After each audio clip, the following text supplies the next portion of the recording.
But I began the sermon, that is, in Tampa, Florida, and then I wound it up here in Bermuda. So let's see what this international sermon shall present today. And so we are reading from your scripture chosen, Hebrews 11 and 11. Here beginneth the reading of God's word. You can remain seated. It reads, through faith also Sarah herself received strength to conceive seed, and was delivered of a child when she was past age, because she judged him faithful who had promised. So given your Women's Day theme of 2018, women declaring their faith to conceive, I want to minister from the sermon topic today, God said so. God said so. Lord have mercy, you got to be definitive with this. It's not because somebody else said so. It's not because somebody said a word in your ear. It's not because of getting somebody's approval. You've got to know that everybody has disapproved of you, that God said so. God said so. Isaiah 4:24 reads, the Lord of hosts hath sworn, saying, surely as I have thought, so shall it come to pass, and as I have purposed, so shall it stand. Now, before there was a Sarai, there is God. In the beginning, God established that the first man would birth the first woman. After that initial birthday event, when the woman came out of the man, there would now be established a way in which future generations will come out of a woman. And her name was woman. She is a male with a womb. The man, watch it now. The man would deliver the seed. I want to stop there, because right away I want to speak to man. I know it's Women's Day, but I need to speak to man, that there's an order that God established, that if there is to be a future, my God, if there is to be life, then the man must deliver seed. Somebody's going to get it in a minute. That in the churches across the island of Bermuda, there are so many women trying to deliver seed. But we need the man to get in the house, because you carry the seed. That's the reason, that's the reason, that's the reason. I could drive up Court Street just now. I was thinking to God, and I said, God, it's not that we don't have a lot of men in Bermuda. They're just around here. So we need to speak into the atmosphere, so that the man who has been established to give seed may give seed. Yeah. The man would deliver the seed, and the woman would conceive. And then the hidden process of fertilization would result in germination or gestation.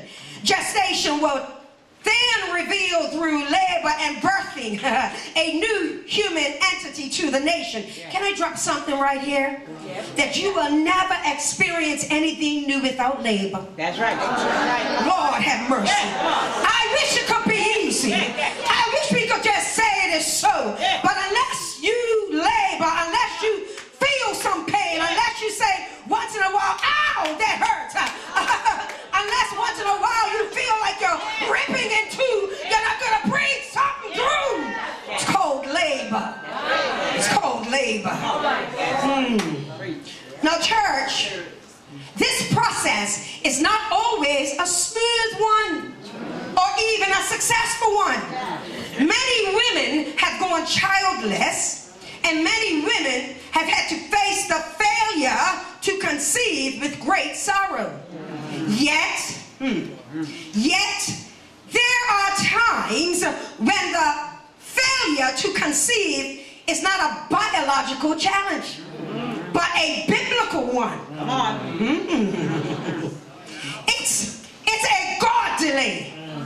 It's a divine delay.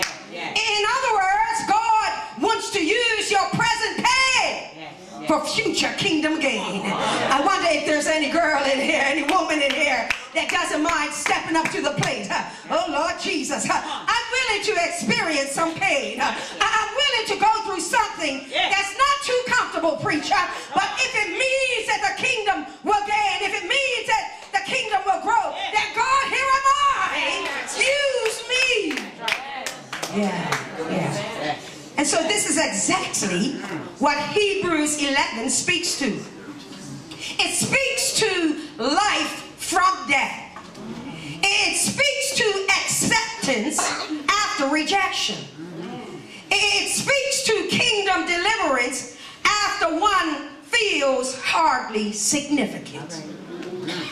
Now what Hebrews 11, the Bible's whole faith fame presents to you are the impossibilities becoming possible. Oh Lord, I could stop the message right there. I won't, but I'm going to tell you, that's a good place right there to thank God.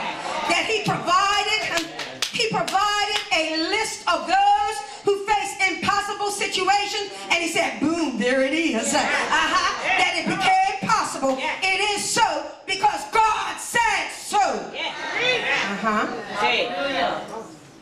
And not only do they become possible, but the product is seen as evidence of the achieved faithfulness of mankind to a God of faith. Come on, you know about faith. Come on. The appearance of a substance of what they said could not and would not be. The in your face visual manifestation that it happened, watch this, during a time of desperation. Lord have mercy.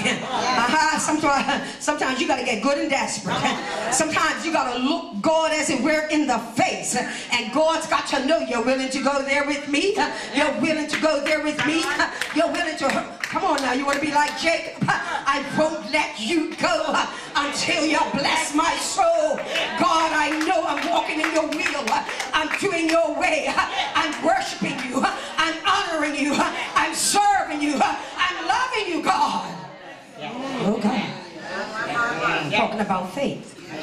Now, right at the beginning of this time, we shall spend together. I want to make something plain. Faith is not a name it and claim it phenomenon. I wish it would.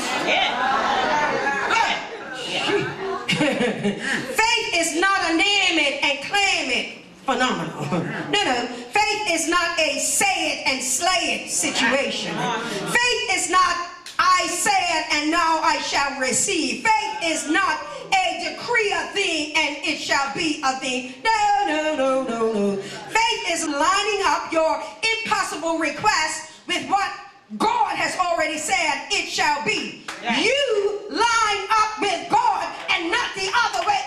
Oh, come on, somebody. Come on, somebody. What is man that thou art mindful of him? Who do we think that we are, that we can command God? What is going on back in the church? Watch it now. There can be spiritual witchcraft in the pew that we want to tell God what to do. Oh, no. Oh yeah. Many have turned, hear me now, the work and worth of faith into a self-willed witchcraft effort to control the move of God. No matter how much you desire it, no matter how much you think you deserve it, faith moves, watch this, in congruency with God. It's like the equal sign. Lining up, coming together, walking together. God, I'm going to walk with your will. God, I want to hear what you're saying. God, it's not that you have to hear me. I've got to hear you. God, you sent me your word to perform it, not Maria's word, your word. Yeah. And so let's move in line with God and look at how he chose to push a woman into her faithful purpose as we look at the following 3 points. I didn't start timing myself. Okay, we'll start time now. 3 points.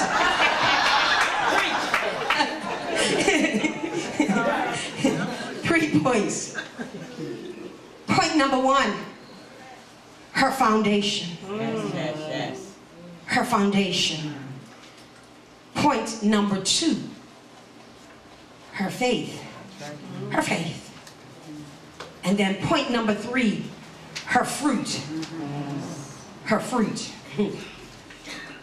So let's deal with the point number 1. Her foundation. Interesting. Her foundation.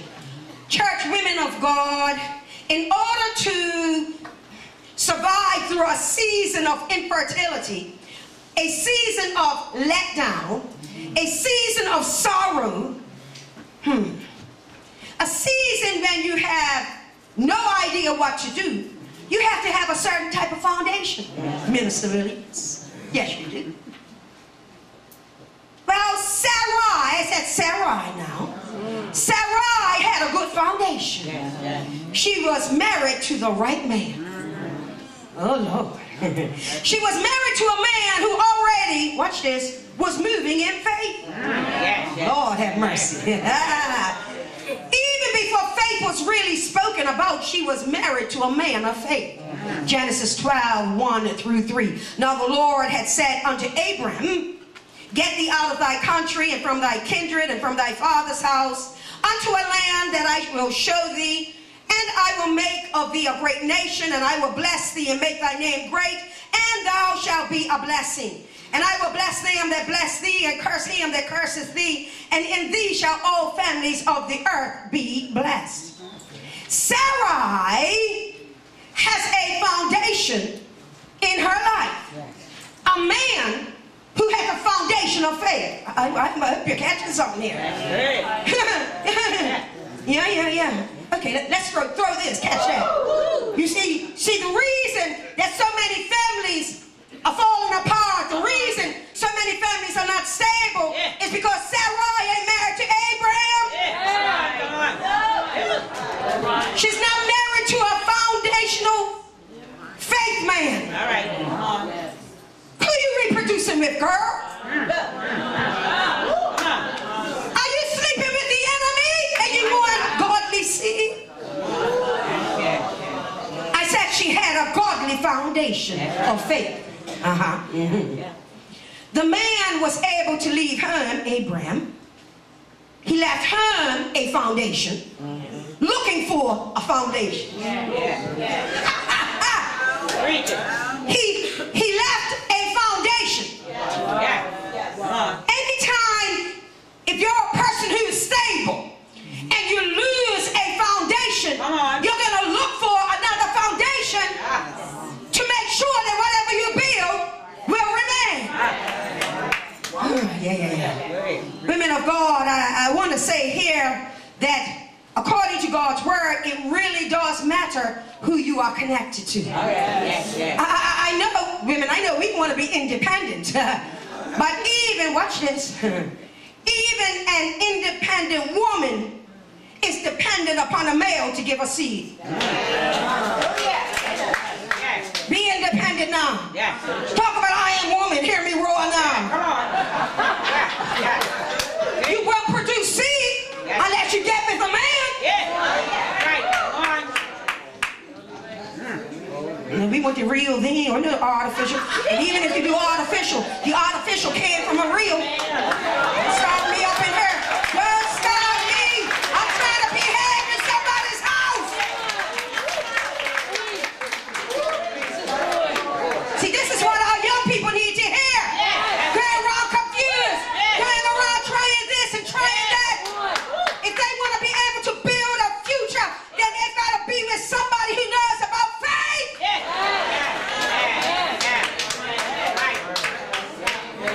Old school and it's right. So think about it.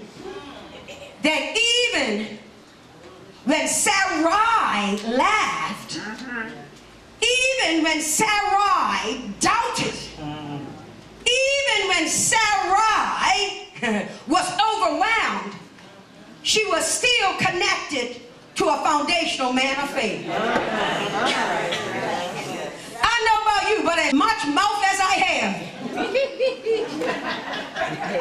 as much as I can talk, I is still a girl. And when I step outside this pulpit, Come on. Remove this robe. Yes. I need my man. Oh, come on up in here. Oh, come on. Come on up in here. I want to honor the man. I want to honor the order that God established. Oh, yeah. Oh, yeah. So hear me. You can be going through a storm and rain. You can be experiencing the sunshine or cloudy days, no matter what. Watch this. God is going to take you from Sarai to Sarai. That's right. See, Sarai means princess. Sarah means noble woman. Can I tell you that if you avail yourself, that God will grow you up. God will take you from a little princess, wants everything her way, little girly girl, not mature enough, can't handle the pressure, can't handle the situation, and God will turn you into Sarah. I'm a noble woman. I've been through something. I got a testimony. I've been down. I've been ashamed. I felt like giving up. But I know a God that in the face of my impossibility, He said, I'm going to make you to become. Amen. In the church today, and this has nothing to do with age. We want people, we want the women to move from Sarai to Sarah. See, you only kick into Hebrews 11 when you move from Sarai to Sarah. So let me read about when it happened. Genesis 17 and 15. It reads, and God said unto Abraham, I love this setup. I love it. Because God, at this point, hear me, has already changed Abraham to Abraham. Can I speak about order again? That in order for the woman to be changed and to bring forth, that we got to get the man straight first. So we got to change Abraham into Abraham before we change Sarai into Sarah. Well, some of you don't like it, but guess what? It's right anyhow. Yes. Amen. Yeah, it is. Yeah, it is. And so God, omniscient, He knows. I loved this. I loved this when He gave it to me. That within every Sarai is a Sarah. You wonder why you're still in the church? Been through, oh Lord, every church has drama. Just get over it. Been through drama. And you're still here. Seen some come, seen some go, seen some embrace, seen some refrain from embracing. Yet I look down at a church full of women from different churches, and I'm just going to say you're still here. It means that year by year, decade by decade, God is still pulling Sarah out of you. I'm going to make you noble. You hang around, you keep on praying, you keep on fasting, you keep on believing, and Sarah shall come forth. Oh yes, oh yes. God knows that the princess must become a noble woman. The princess must grow up. Let me tell you, church, until you have experienced some moments of pain, punishment, and perplexity, you will never move beyond your princess stage. Can I talk to you? Can't handle when the sister didn't speak to you? Princess.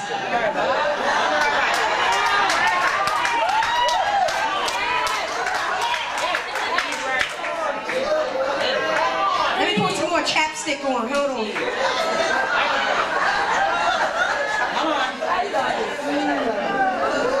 Can't handle when they didn't call your name to be on the program? Princess. Can't handle when the usher knew you wanted to sit in that seat and you're sitting somewhere else? Princess. Let me tell you something. Let me be very clear.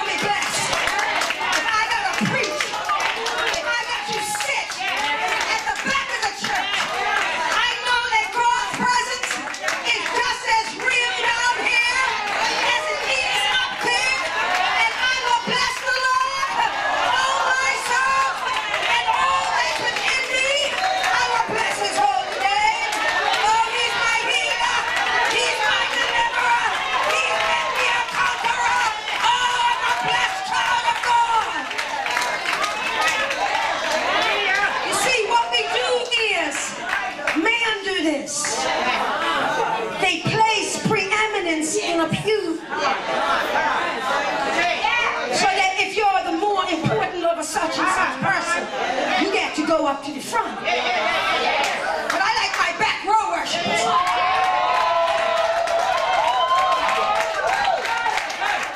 Let me tell you about my back row worshipers. If you can be in the back row and still shout and glorify God, you're real serious. Because ain't nobody gonna see you but God.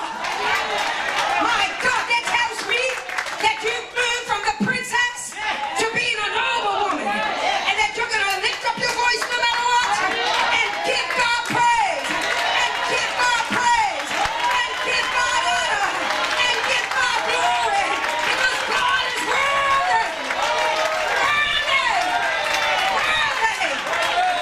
worthy to be praised. Oh yeah. So let me give a heed of warning. You actually want to be quite weary of requesting the front row, That's right. That's it.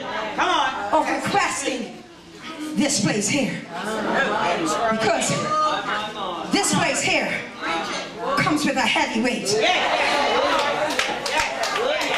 Little girl can't handle this right here. Gotta be a woman. Because you're gonna take some bangs, you're gonna take some licks, you're gonna take something, a lot of stuff. But my God, if you can stand where oh my God, can somebody stand right now and give God praise? Oh God, can we honor God just for a minute? Oh God, I thank you. God, I thank you. God, I thank you. God, I thank you. God, I worship you. Oh,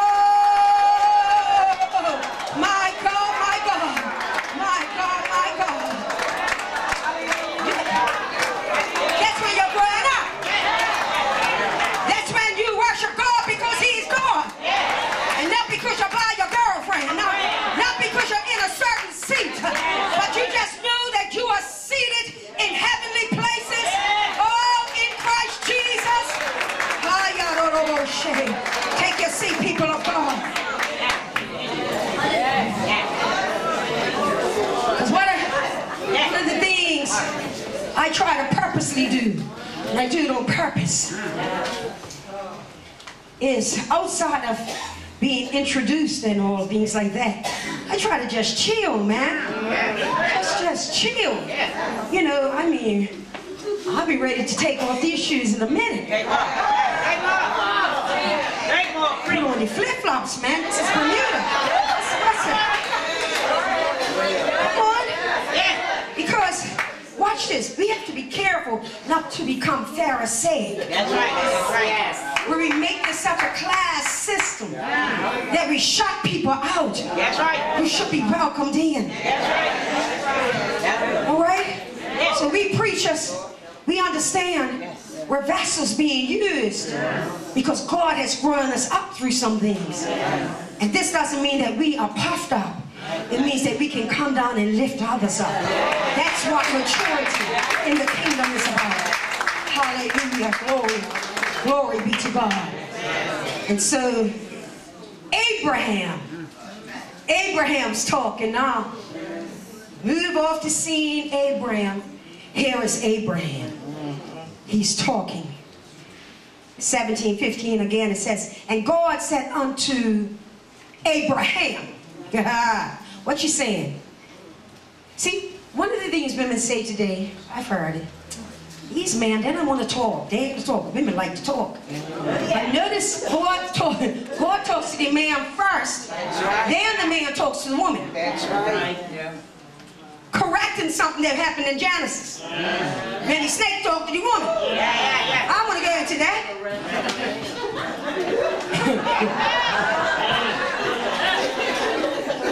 And he says, as for Sarai, thy wife, thou shalt not call her name Sarai, but Sarah shall her name be. Now, one thing about me, it's very difficult not to expand more on the word. It's like a pregnancy happening as I'm speaking. Because it says, shall her name be. that means, watch that, Sister Minister Ward. He just said, shall it become? He said, it already is. In other words, it was in the beginning of time, but now it's going to be manifest in your presence. My God. Now God omniscient knows that within Sarai is Sarah. God knows that the princess, hello, must now become a noble woman. From a princess to a woman, it's time to grow up. And so this is what's happening. Until you have experienced this, you're not ready. Until you've been refused, rejected, and refrained from having that which you truly desire, you won't reach your Sarah stage. That's right. That's right. Right. Come on. Get mad, but don't stay mad. Be disgusted, but don't stay disgusted. See, it's a difference. If you get mad, you stay mad, you're going to be a princess. But if you get mad, get over it. I is a noble woman.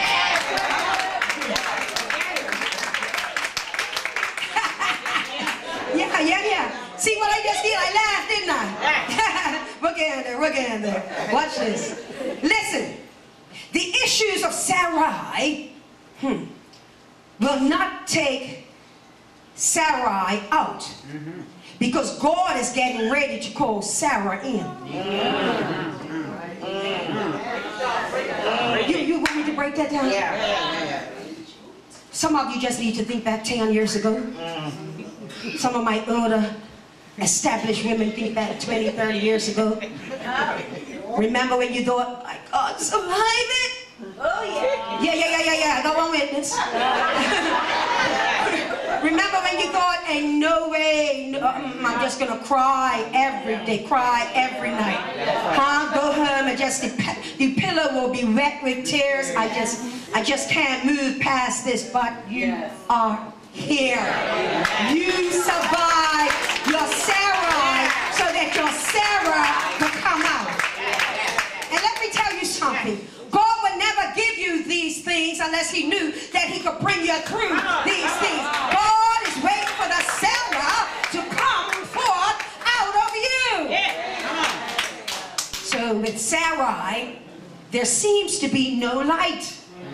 But soon Sarah will be in the spotlight. Amen. Lord Jesus. That means, wait a minute, Maria, what that means? That means that unless you're willing to go through some crazy stuff, you'll never appear in the spotlight. Oh, and by the way, you're never searching for the spotlight. God's spotlight just appears. Huh? Boom, just there. Beams down on you. There it is. Wasn't expecting it. Didn't ask for it. But because you went through what you went through, don't you know that even the angels in heaven are rejoicing that it didn't take you out, it didn't take you down. It only established your going. It only established your coming. It established that you were ready for the next level of your relationship with God. Don't you know, people of God, that there are some who are 70 and 80 and they're still acting like they're 20? Because they have not learned to allow Sarai to become Sarah. Let me carry on. Did I stop my time yet? It started now.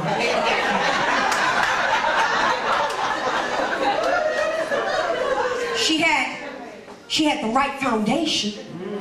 A good man who I am sure would encourage her and remind her that he loved her. He was her foundation. Helps us to move on to point 2, her faith. Her faith was wrought or hammered through moments of a lack of faith.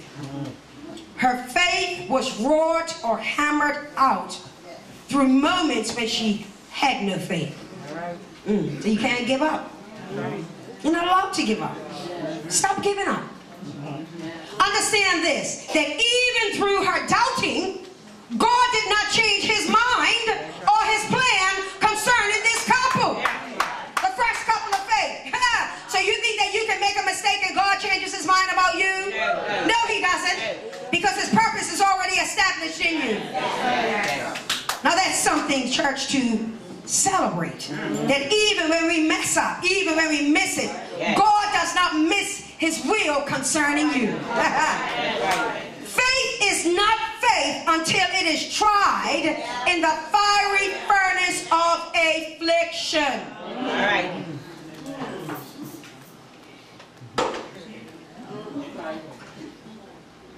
Until you can handle the coffin. Until you can handle the dead thing. All right. The thing that died. The thing that never was. All right. Until you can handle the thing that is 6 feet under and they've written an epitaph of it. Until you can handle the thing that they said is finished, then you'll never get started. That's right. That's right. You've got to, every one of us has experienced a coffin moment. A moment of deadness. A moment where your heart has been ripped in two. A moment when it seemed like even God can't knit my heart together again. But Donna, Sister Donna Woolridge was so used to being a Minister Woolridge, can I celebrate that you're still here? Still here? That after that drastic October, that you're yet here, lifting up God, preaching His word, serving of God, because even in that He did not fail you, because God cannot fail. He cannot fail.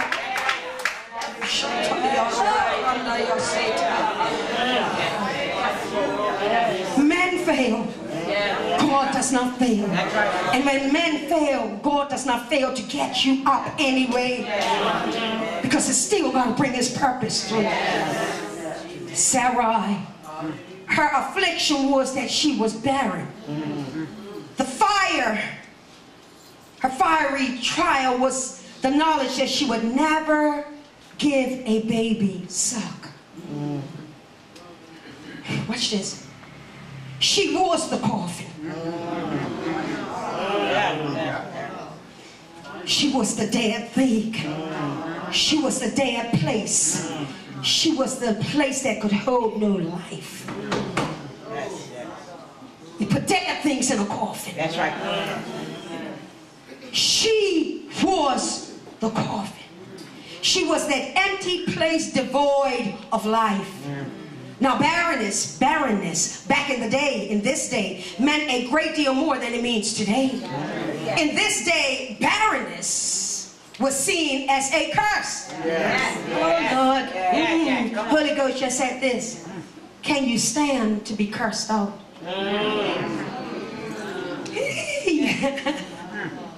I said that in the house of God. I said, can you stand to be cursed out?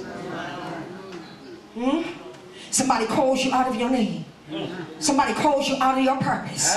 Somebody places words in their mouth against the destiny that God has for you. Can you stand to be cursed out? You can only stand it when you know that, that God, you're going to bring me through anyway. God, you're going to cause me to birth anyway. I ain't there yet. Sarai, she is the coffin. Imagine that. God said in His promise now to Abraham that you will bless the nation. He's gonna bless the nation through this barren, dead couple.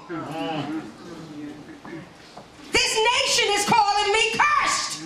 Shamano say, what's the reason why you are going to be a blessing to the nation? Because the nation calls you cursed. So when they speak lies on the internet, when they speak lies on Facebook, when they speak lies about this pastor, I understand it's a correlating balance that if you can handle the cursing, that God will use you for the blessing. That if you can handle people calling you out of your name, that God will bless you because you name His name. Oh, yes, He will. Yes, He will. So get this. God made her a curse so that you could see how God could turn a curse into a blessing. You never, listen, you don't know how blessed you are till you realize how far you've come from. See, some of us have had it too good. But usually the loudest praise us, Lord Jesus. They were the worst sinners. They were doing things that I can't even mention behind this holy place. But I'm telling you, usually, I said usually, those are the people that say, look where God has. When I look back over my life and I think things over, I can truly say that I've been blessed. I got a testimony. I know where I come from. I know where He brought me from. I know what I used to do. I know who I used to do it to. But look at what God has done.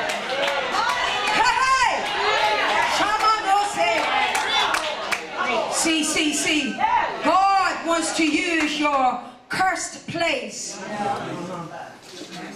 to be a blessing to those who are still in the cursed place. Because when they look at you, they will say, you used to be one of us. What's made the difference? And you can say that God turned my barrenness into bountifulness. Yes, you can. So listen, when I typed that sentence right there, God spoke to me. He said this. He said, this was not Sarai's barrenness. It was my barrenness upon Sarai.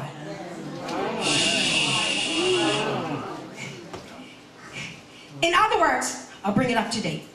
In other words, it doesn't matter how many gynecologists she would have went to. That's right. Yeah. It doesn't matter if they sent her away to Leahy, to a women's clinic, to a specialist. No mortal could change the situation because it was not a mortal's situation. God had situated her womb that way because it was His situation. And when He was ready, He will change the situation.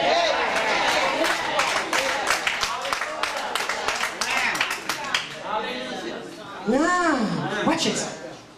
In other words, God has a plan that will come to pass through this barren episode. Yes, Sarai was barren in her 20s, 30s, 40s, 50s, 60s, 70s, and 80s. It would have been a test of one's individual faith at 30 and 40. 30, 40. 30, 40. You know, 30, 40. You know, I had my last one at 36, yeah?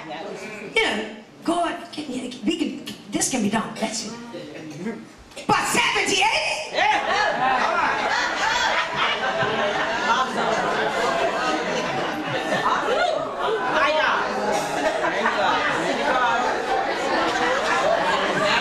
I'm so disgusted, I don't even know what to say right there. 70, 80?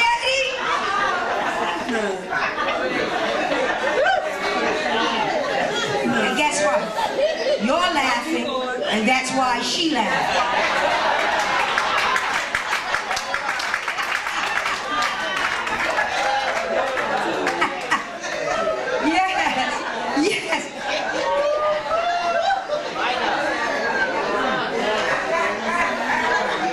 A lot more than I'm saying, and that's best. I'll just say that.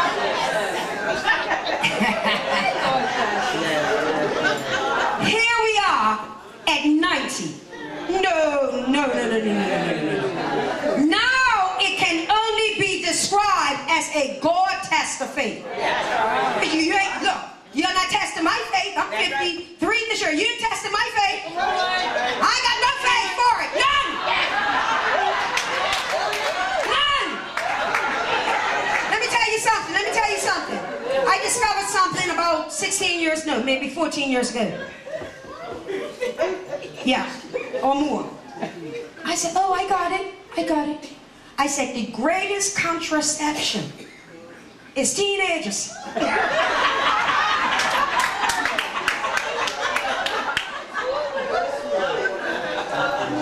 Once they become teens, like, no, God, no more.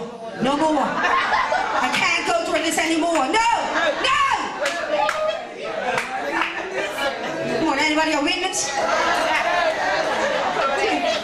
And you can come up to me and say, but you're a great woman of faith. I said no!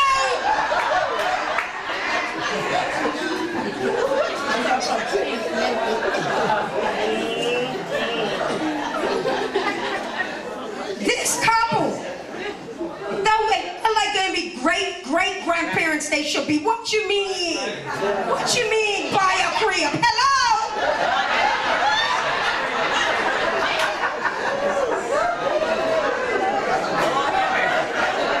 I'm having an issue. Let me get past. Let me get here. So let's read for a spell. Follow the story here. A few verses or so. Reading again Genesis 17, 15 through 19. Follow the story. And God said unto Abraham, as for Sarai thy wife, thou shalt not call her name Sarai, but Sarah shall be her name. And I will bless her. See, I ain't blessing Sarai. I ain't blessing Sarai. You're around here blessing these princesses. Grow them up. If not, you're going to have trouble. I'm a witness of that too. And I will bless her and give thee a son also of her. Yea, I will bless her, and she shall be a mother of nations. Nations. Kings of people shall be of her. Then Abraham, watch this. This is, but that's not my time yet. Then Abraham fell upon his face and laughed. I'm going to help you out here. The first laughter came from Abraham. Yes. Not Sarah later. In a minute. Keep that in your hip pocket. Abraham, the transformed man, laughed. Okay, all right. Abraham fell upon his face and laughed and said, oh, I thought he was coming up here to be Abraham for a minute. I didn't even put that in my items list.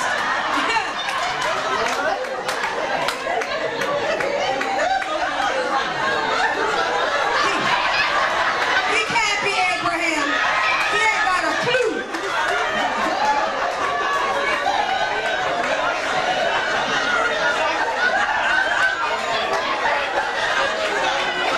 Show him the tape.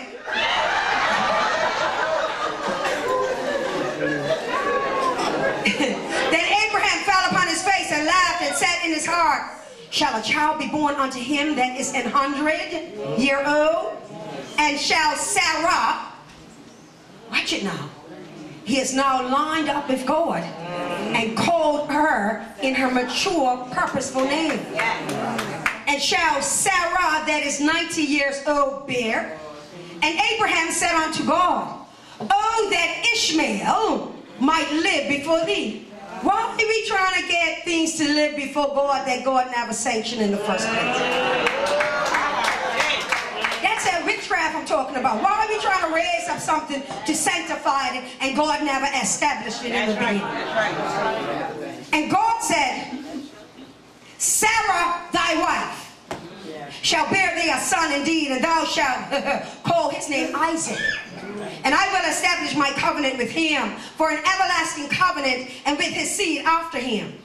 You see, church, you must decide if you want the covenant blessing or the convenient blessing.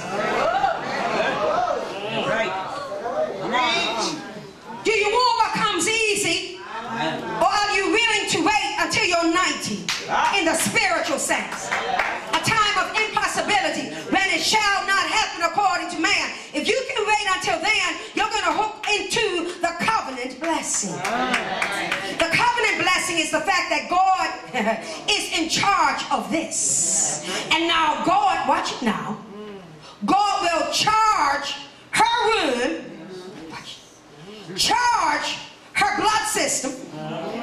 Don't miss it now. And charge, come on now, her ovaries. All right, I'm talking about God Elohim. The one who in the beginning charged light out of darkness. I'm talking about a God that when he speaks a thing, it is. And he spoke to her womb. He spoke to her blood. He spoke to the ovaries. And he said, I now charge you to bring forth. It don't matter what age it is out of that. Because now creation has to line up with Creator. Everything that was dead, God will charge to live. I'm a faith girl, and I still believe that dead situations, God can charge to live. What do I mean by charge? When God charges, God speaks a thing, and that thing must line up with what God speaks. Notice what God speaks. He speaks this, and immediately he changed her name from Sarai to Sarai. So her name had to line up. Now watch this. Abraham laughed. Sarah laughed. God charged this couple, the couple, to have an, so far, unconceived. They hadn't been together, had no stuff, they had no, right? Not yet. So, I can say that. In the absence of hanky-panky, God speaks. Yeah. He speaks, the child is. Now, I'm just going to use my spiritual imagination. I know how much hanky-panky was going on at 90 and 100, but I said God charged the situation. Meaning God spoke light and life into the situation. Watch this, watch this. Abraham laughed. Okay, Abraham, you laughed. Sarah laughed. Okay. And God names the child laughter. In other words, this told me as I thought about it, that this laugh, when God believes in unity, and God said, I can't have him laughing and she's crying, so I go, you're gonna laugh, I'm gonna have you laugh.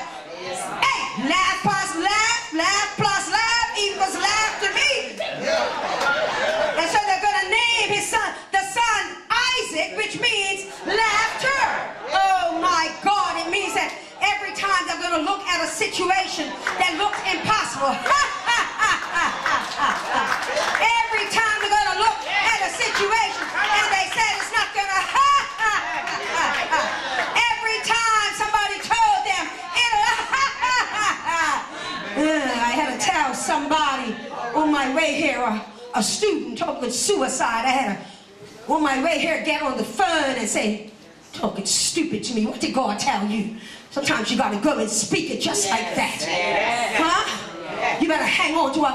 But so-and-so said, then when people say A, you do Z, and you show the enemy who you shall be. It's not what man said it shall be. It's what God said it already is. Go and laugh and enjoy life.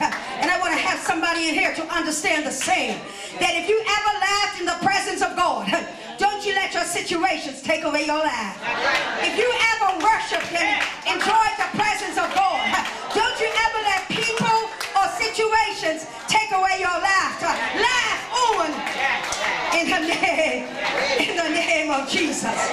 Lord have mercy. This tells me that God took their doubtful laughter and caused there to be a divine fertilization of their laughs to bring about a destiny laugh.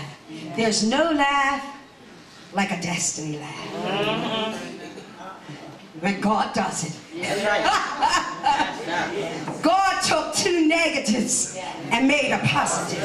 Why? Because he knew that no matter how much barren Sarai had experienced, that inside she still had resident Sarah of great faith. Brings me to my point number 3, and I've been told by the controllers of the airport guiding in this plane that I have about 10 minutes. So we can't leave without point number 3, her fruit. Point number 3, her fruit. Genesis 21. It's a bit of reading here, 1 through 7. Listen to it. It's so beautiful, God's word. Listen. And the Lord visited, Lord have mercy, I better not preach on that visiting. We'll go on. And the Lord visited Sarah as he had said. God said so. And the Lord did unto Sarah as he had spoken. For Sarah conceived and bare Abraham a son in his old age, and at the set time of which God had spoken to him. And Abraham called the name of his son that was born unto him, whom Sarah bare to him, Isaac. And Abraham circumcised his son Isaac, being 8 days old, as God had commanded him. And Abraham was 100 years old when his son Isaac was born unto him. And Sarah said, God, you better get it right, girl, yeah, God hath made me to laugh. Now, that's a miracle right there. Because some of you will be still crying.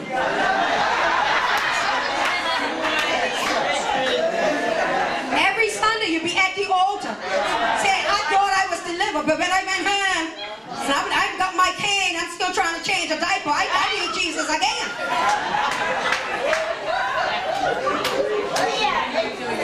Help me, Lord. Anyway, and Sarai said, God hath made me to laugh, so that all that hear me laugh will laugh with me. And that's just what we do, isn't it? When it's a joyous laugh. You can, even some of you don't like me, you're laughing at me right now. You're like, yeah, you can't help it. It's the word. It's the word. It's the fertilization of the word. I love it.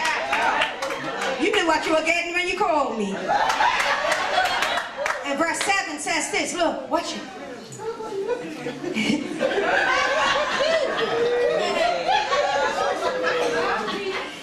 And she said, watch it now, who would have said unto Abraham that Sarah would have given children suck? For I have borne him a son in his old age. She never thought she would need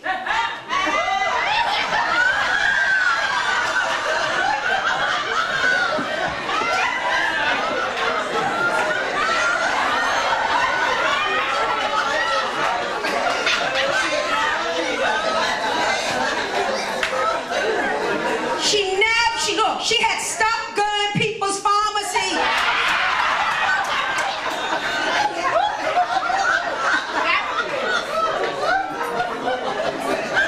It was done. But when God is involved, ladies and gentlemen, I'm announcing to you that what you thought was over, what you thought was done, God is saying that you've only just begun.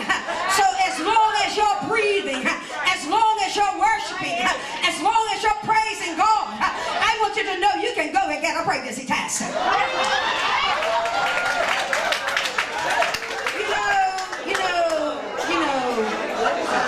I'm going to say this responsibly, but I'm going to put it out there. I'm going to put it out there.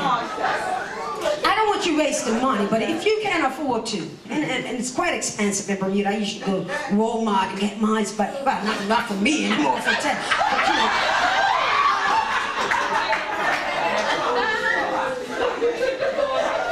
For props. Oh, for props. Oh, I'll be around here crying. And so, if you can afford it tomorrow, I want you, now watch how I set this up. I want you to go to a pharmacy where they know you.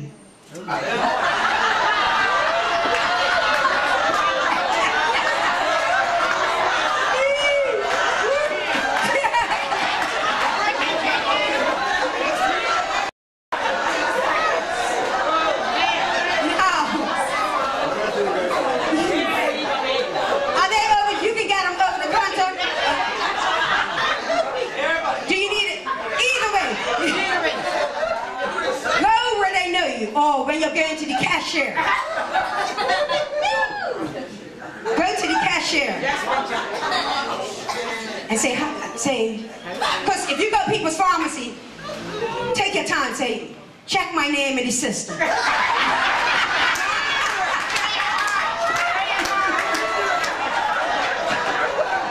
Because what you want to do is watch their reaction when they look at you.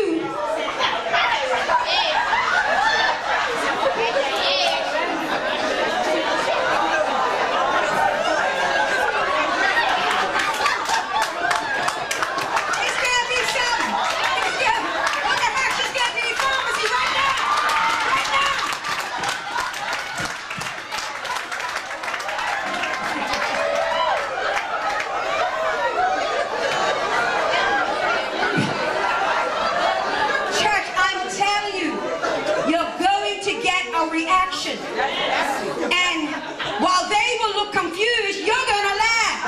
And then they're gonna laugh because you're laughing. Can I tell you something in the spirit realm? Catch this. It's time for the church of the living God to laugh again. It's time for the people of God to worship God in such a way that others want to come in and laugh and enjoy the presence of God.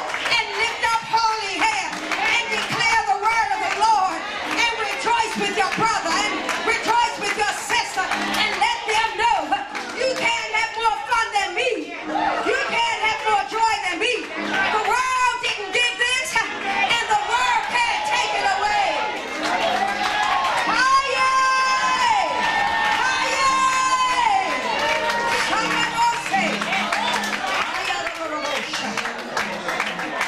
Because the enemy, I just heard that, the enemy spirit has taken away the laughter of the church. We've gotten so serious. We've gotten so stuck up that we can't relax and chill. I tell my church, they'll respond. You'll hear them. There's no such thing as a, don't be a grumpy Christian around me. Not when the joy of the Lord is my strength. Not when I love to worship Him. Not when I love to praise His name. Not when He is a good God. Not when everything He makes He calls good.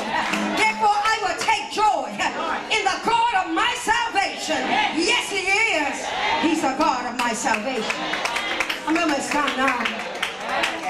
She never, when she got this message, she never said no. She laughed. Don't respond no. Whatever way you feel, don't say no. Just laugh it off if you have to. But never shut down what God just opened up. If you're gonna don't, laugh about it. But never tell God no. God, really? God, I don't know how, but you said so. God, for real? God, you got jokes. That's what one of my young people said. God, you got jokes. Me? No.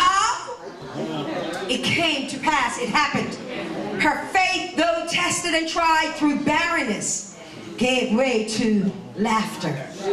Just as God had spoken, she brought forth her son. I'm almost done. Out of her womb. This was God's pregnancy. I said it was God's pregnancy through this couple. For God would use this promised seed to secure seed for the nation. Let me tell you, when God makes a promise, all He needs is for you to believe, and it'll happen. Be there for God. If you believe, you shall conceive, and you shall bring forth seed. The most important conception happens not in your body, but in your mind. Oh Lord, make up your mind. Have a determined mind. It is through the seed that all will see that you are blessed. And since God is in control, God will build His nation through Sarah's seed. They laughed. They did not say no, they laughed. By the way, sometimes God has you to laugh now because He knows you just will cry later. That's a part of the process. But you will laugh again. I feel led to say that to somebody. Somebody going through something. You will laugh again.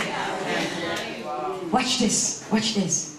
And this seed of laughter would now breed a nation. One seed breed a nation? No, preacher. Yeah. For Isaac would have a seed named Jacob. Jacob would have plenty of seed. I ain't getting into the story. The names would be Reuben, Simeon, Levi, Judah, Dan, Naphtali, Gad, Asher, Issachar, Zebulun, Joseph, and Benjamin. Jesus Christ, our Messiah, a soon coming King, will come forth out of the loins of the tribe of Judah. Oh, Sarah. Jesus came forth from 42 generations from Adam to Joseph, and smack in the mix is Sarai, who became Sarah. God would have Sarai to become Sarah because God knew that his miracle working son Jesus would indeed have a history of miracles down through the generations.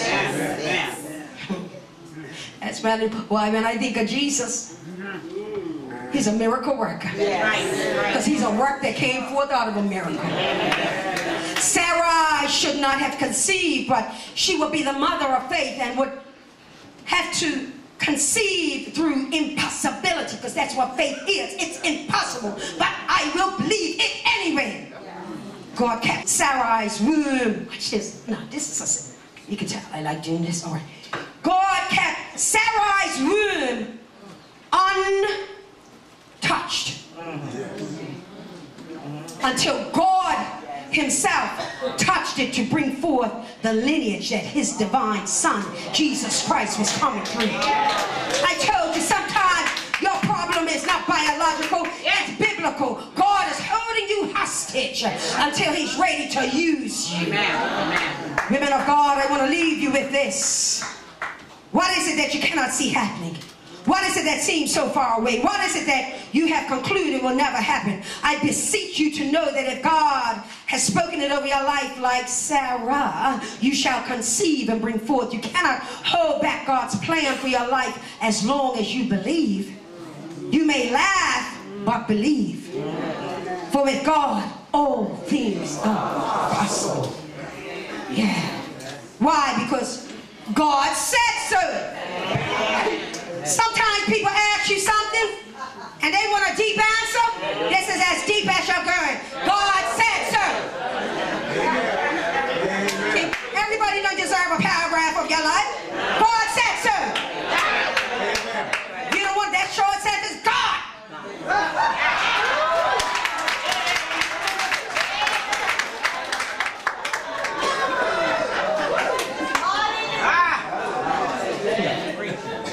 God said it.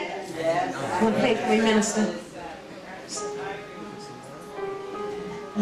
If God said it, it already is. You might as well, in the spirit realm, get the baby's room ready.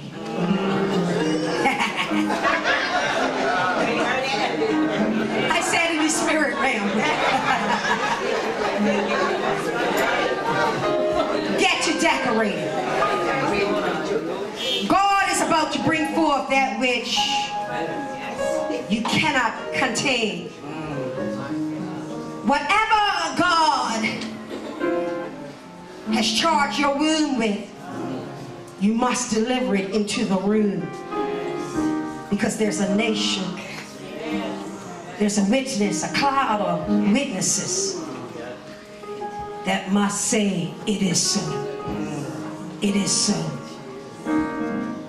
We live in, no doubt, times that can be challenging.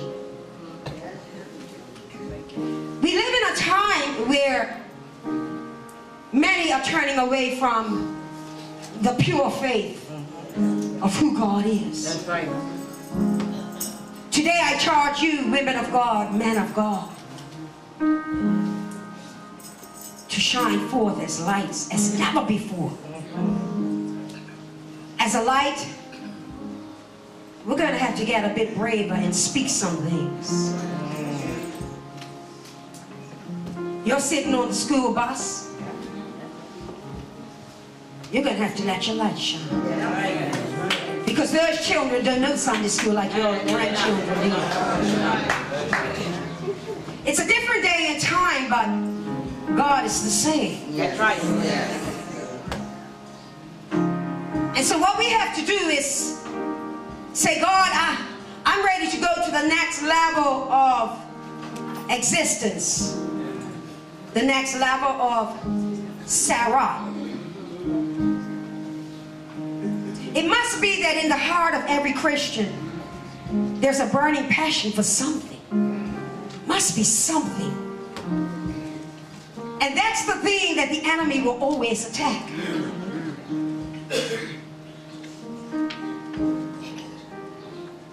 But I beseech you, brethren, sisters, to go in your prayer closet. Go in your secret place. Your hiding place where you talk to God. And say, God, let it live again. Reignite my drive, my passion.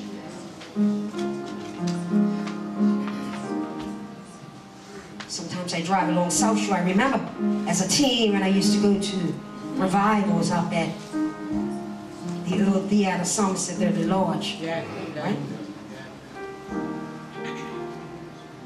Drive back through town late at night after having felt the presence and the glory of God. Yes. Usually Angela, John, or Yolanda was right there, and we were just riding the bikes, going like 5 miles an hour. Because we were talking about the goodness of the Lord. Church, I can remember a time when I was not able to conceive. I took medication. I took basal body temperature readings morning after morning. I took Clomid to try to get those ovaries to jumpstart. I was about to go on Pergonal, I believe it is, which can give multiple pregnancies. And right there, God said no. And today I'm very thankful. What's worse than one tea?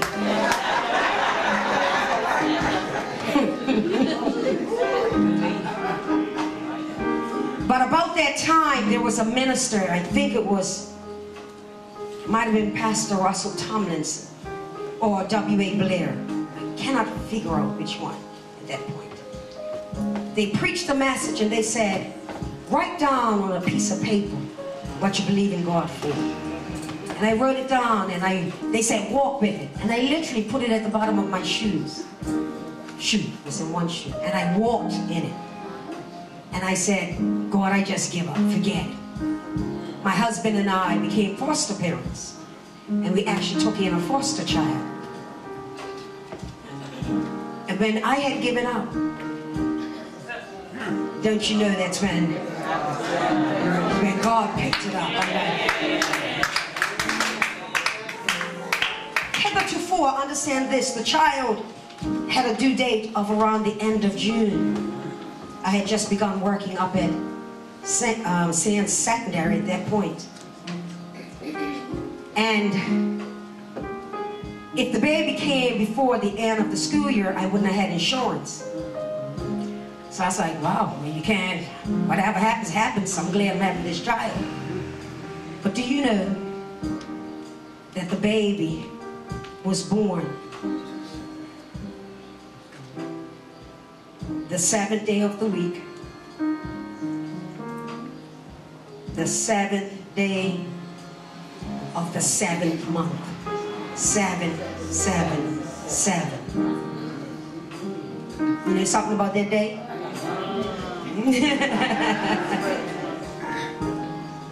God chose to delay that until this particular day. Did I cry throughout years? Yes. My sister had one. Friends, I was standing up as godmother. God, I've never been out in the world. Ain't danced in no club, ain't smoked, ain't drank. Let me repeat something that I've learned through many phases. Many times what we go through, it's not about biology. It's about bibliology. That's why I write about wounds. Because where your greatest pain is, your misery is going to become your ministry. So don't despise your misery, because God is birthing something through that. I believe God. Amen. There are some in here this evening, and you're saying, preacher, you're hitting on something. I'm thinking about something I'm going through right now, and I'm struggling with it, and I'm wondering how God's going to work it out. I'm going to tell you, believe. I'm also going to tell you, watch this, an unusual thing for a preacher to say. Put on a comedy and laugh.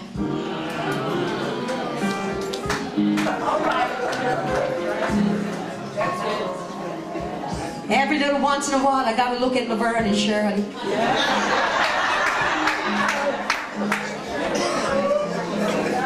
Yeah. When things get to a point, it's a tipping point, you know. It's a tipping point. It can go one way or the other. And in order to save yourself from the other, have a moment of laughter.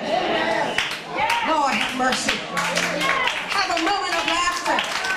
And watch God bring out, watch this now, endorphins. Good feelings. Didn't need a pop a pill. Just looked at Laverne and Shirley. Because watch this. I now understand today, I said today, greater than any other day, that your laughter during times of pain becomes the fertilization tool of your blessed tomorrow. I want to pray for you.